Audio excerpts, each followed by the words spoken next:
Hi, this is Chatterboxing. I'm Sean, and this is an early thoughts video for the Anthony Joshua-Joseph Parker fight. In my opinion, Anthony Joshua will rightfully be the favourite going into it. I think I favour him to win, but I do think Joseph Parker is a live underdog. I think he's a lot better than a lot of people are giving him credit for. I saw MBT Boxing's video yesterday, and he made the point that the last 4 opponents that Joseph Parker has fought, and he's had quite a lot of criticism for the performances, were all quite difficult opponents for different reasons. Now, first of all, we fought Carlos Takam, who's a very good opponent. I mean, that was his first step-up fight. Before then, he hadn't really fought anyone of any note, really. Went in there early on in his career, really. And it was a close fight, but he did win, and he showed a good spirit in that fight. Like, I remember he kind of gassed out about halfway through the fight, and then he hung on in there, showed good resilience, good heart, and then kind of rallied back again, like towards the end of the fight, and then got right back into it, his second win, and really kind of pushed on. I haven't seen him do that since, so that seems to be something that he's learned from and he's improved on. I haven't seen him since then kind of run out of steam. He was throwing a lot of combinations. He still does throw a lot of combinations, but he was doing it quite recklessly, swinging big punches. And you could see he kind of gassed out halfway through. So that's something that, to me, he's learned from, and probably we won't see again from him. Then he fought against Andy Ruiz. Andy Ruiz, who is a very good fighter in my opinion. He was able to at least match Joseph Parker in, up to then, what we could say was his best asset, his fast hands, his fast combinations. That's what set him apart from a lot of the other heavyweights, and we thought, yeah, this is his biggest weapon. Andy Ruiz was able to match him for that, and if anything, like, overmatch him for it. And he dealt with that. He kind of boxed on the back foot. He jabbed nicely, jabbing, moving. I think he won the fight. It was close, but I think he won. And he used good movement in that fight, fighting on the back foot. Not excessively, but enough to control the range and give himself the advantage over Andy Ruiz with his quicker, not only like combinations, but quick like jabs or 1-2s and stuff like that. And he did enough to win, I think. And when he needed to kind of get in the trenches and sort of slug it out with him, he did. So yeah, I was impressed by that. And a lot of people saying that was a bad performance. I didn't think so personally. Then he fought against what's the bloke's name? Kajanu or something like that. He was supposed to be fighting Hughie Fury the week before. So then this bloke comes in, who's a sparring partner, who knows him like the back of his hand. Very negative, big as well, big, awkward. It wasn't a great performance. I made a video about it afterwards. I wasn't particularly impressed by it. I wasn't particularly impressed by his lack of power, really. He just didn't seem to have that much spring in his step. Now, I don't know if it had a lot to do with the fact that Fury pulled out. He just couldn't really get up for it. They knew each other too well. I don't know what it was, but he still won. He won, from what I can remember, pretty much every round. The opponent didn't really try to win. And it was really just a sort of glorified sparring session. But, he got the win. Everybody has off days. And then he went and fought Hughie Fury. Now, Hughie Fury, I've been watching Hughie Fury his whole career. For me, he's a very, very good fighter. Defensively, he's, one of the best in the division. Arguably, like in the top 3 or whatever. And he's kind of similar, I suppose, to, you could say, to Malik Scott in some ways. He's not quite as, I think he's not like Malik Scott in the sense that he's just going to sort of surrender the fight, but he's just very, very good movement on the back foot, awkward, he's tall. He was quite negative in that fight. And, for someone like, or anyone to fight against somebody like that, it's a very, very tough opponent to fight against. He's taller than Parker, he had longer range, much quicker on his feet. He was always moving, changing the angles, switching stance, fighting quite negatively. That's a very, very tough opponent, and he was doing it constantly for the whole fight. Joseph Parker stayed with him. Do you know what I mean? He showed a good engine. He showed good relentlessness. And personally, I thought that Hughie Fury edged the fight, but I certainly wasn't complaining about the result. So for me, Joseph Parker, again, he was faced with a very difficult task, and he came through it. I mean, he got the decision.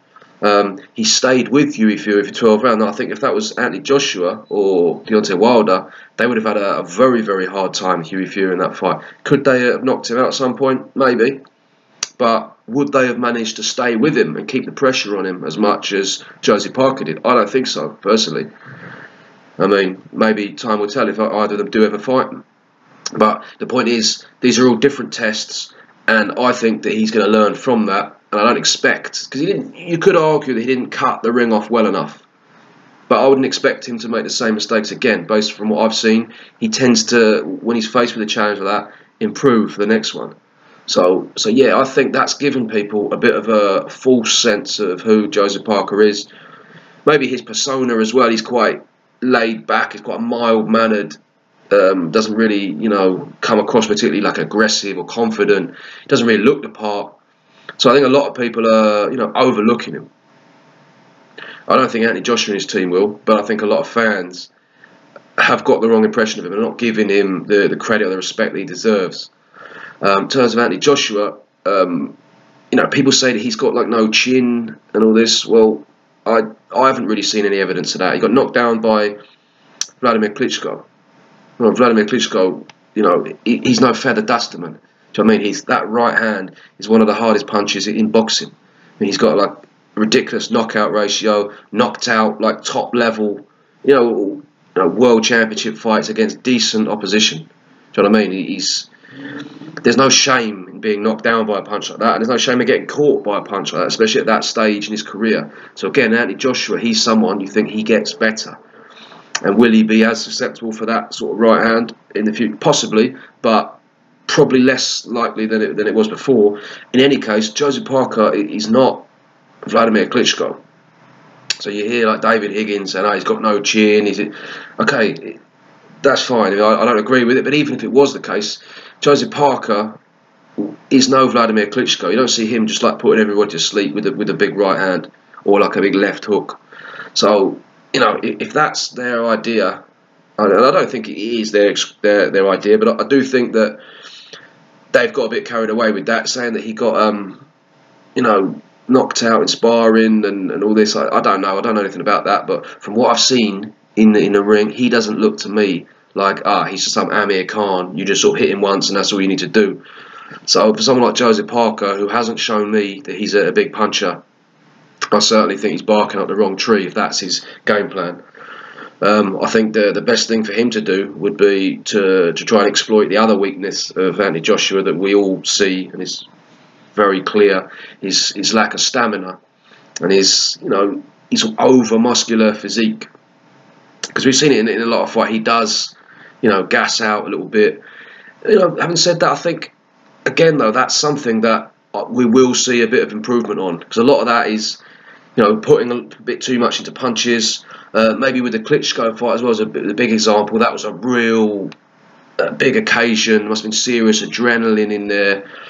He's sort of gone through that now, so you'd think that he'd potentially be able to control that energy a bit better than he has in the past. I still would like to see him come in a bit lighter, but still, he is a big, muscular bloke. He punches hard. He is gonna, use up a lot of energy. Just, the way he fights, the way he is, the way he's built. So for Joseph Parker, I'd say the best strategy would be to try and wear him out. He's shown that he's got quick feet, like going forward, going back. He's a good athlete.